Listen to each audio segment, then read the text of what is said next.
আসসালামু আলাইকুম। আপনারা অনেকেই জেনে এবং না জেনে প্রায় সময়ই মুরগির পানিতে হচ্ছে পিএইচ ব্যবহার করেন। তো আমার হাতে আজকে একটা ডিভাইস নিয়ে আসছি। এই ডিভাইসটার নাম পিএইচ মিটার। এটা বিভিন্ন রকম হয়। ডিজিটাল, অ্যানালগ অনেক ধরনেরই হয়। আমার হাতে যেটা আছে এটা একটা অ্যানালগ ডিভাইস। তো আজকে আপনাদেরকে দেখাবো কিভাবে হচ্ছে পানির পিএইচ এর মানটা আপনি কিভাবে জানবেন।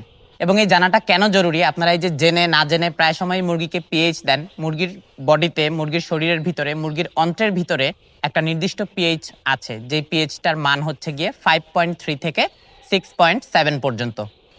আপনার পানিরও কিন্তু আলাদা একটা পিএইচ আছে। এই পিএইচ এর মানটা কোনো কোনো ক্ষেত্রে 6, 7, 8 এরকম হতে পারে। তবে জেনে রাখবেন, পিএইচ এর মান যত নিচের দিকে যাবে তত বেশি আপনার পানি হচ্ছে অম্লীয়, এবং যত বেশি উপরের দিকে যাবে তত বেশি ক্ষারীয়।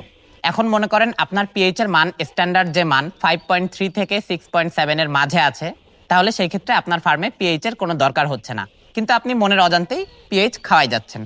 তো আপনাদেরকে আমি কিছুদিন আগেও বলছি, আমার পিছনে এই যে মুরগির বাচ্চাগুলো দেখতেছেন, এই বাচ্চাগুলো হচ্ছে আমি কিছুদিন আগেও বলছিলাম এটার দায়িত্ব আমি নিয়েছিলাম। পুলেট তৈরির হিসেবে, মানে পুলেট বিক্রি হিসেবে এই বাচ্চাগুলো তৈরি করা হচ্ছে।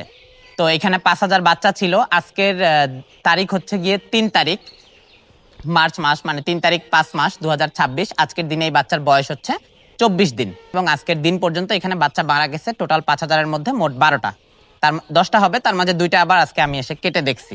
তো যাই হোক, আবার ফিরে আসি পূর্বের কথায়। পিএইচটা আসলে জানা খুবই জরুরি। এই কারণে জরুরি যে আপনার পানির মান যদি পিএইচ এর স্ট্যান্ডার্ড মানের মধ্যে না থাকে, তাহলে অবশ্যই আপনাকে পিএইচ একটা দিতে হবে। পিএইচ এক প্রকার অ্যাসিডিক পদার্থ। এটা মুরগির, আপনার পানির পিএইচ এর মান যদি দেখা যায় 6.7 এর উপরে থাকে, তাহলে সেই ক্ষেত্রে পিএইচ দিলে এই পানির মানটা আবার জায়গায় চলে আসে। সেটা যে কোনো কোম্পানির পিএইচ হতে পারে, সব পিএইচ এর কাজ মোটামুটি একই। তো আসেন আমরা দেখি যে এই যে ডিভাইসটা আছে, এটা দিয়ে খুব সহজে আপনারা কিভাবে পিএইচ এর মানটা নির্ণয় করতে পারবেন। প্রথমে এই ডিভাইসটা আপনাদেরকে দেখাই, দেখেন ঠিকভাবে দেখা যাচ্ছে কিনা। এরকম একটা গোল বল থাকে, হ্যাঁ। এইটার ভিতরে একটা স্ট্রিপ থাকে, যেটা হচ্ছে ফয়েল পেপার দিয়ে ঢাকা আছে। এটা আমি এখন খুলতেছি না। এটার ভিতরে হচ্ছে এই কাগজগুলো থাকে। এই যে আমার হাতে যে হলুদ কালারের কাগজটা দেখতেছেন, এই কাগজগুলো থাকে। এখন এই কাগজটা আমি হচ্ছে এই ফার্মে যে পানি ব্যবহার করা হয় পরিষ্কার একটা বাটিতে হচ্ছে এই পানিটা নিছি। আর এই পানির মধ্যে এখন আমি এই যে পিএইচ এর যে স্ট্রিপটা, এই স্ট্রিপটা আমি এই পানির মধ্যে ডুবাবো। এটা ডুবানোর পরে 1 মিনিট অপেক্ষা করতে হবে, তারপরে এটার কালার পরিবর্তন হবে। এখন এইখানে দেখেন, এটার মধ্যে অনেকগুলা দেওয়া আছে এবং মান দেওয়া আছে। এটা কোন জায়গায় এসে কালারটা কোনটার সাথে ম্যাচ হয়, যেই ঘরে গিয়ে ম্যাচ হবে সেটাই হচ্ছে গিয়ে আপনার পিএইচ এর মান। তো আসেন দেখি কিভাবে এটা হচ্ছে পানিতে ডিপ করতে হবে। বিসমিল্লাহ।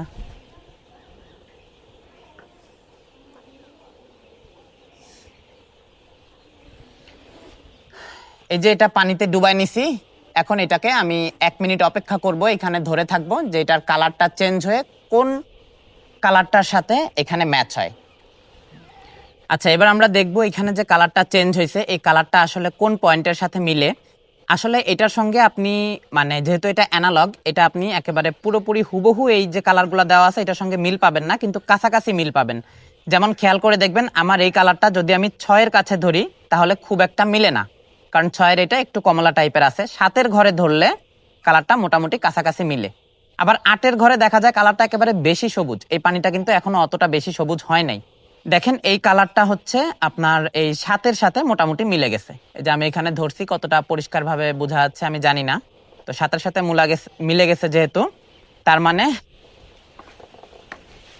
এই ফার্মে পিএইচ এর মান হচ্ছে গিয়ে, পানির পিএইচ এর মান হচ্ছে গিয়ে 7, যেটা স্ট্যান্ডার্ডের থেকে একটু উপরে। তার মানে এই পানিটা হচ্ছে ক্ষারীয়। তো এই পানিটাকে আমাদের একটা নির্দিষ্ট মানে রাখতে হবে, সেটা হচ্ছে গিয়ে 5.3 থেকে 6.7।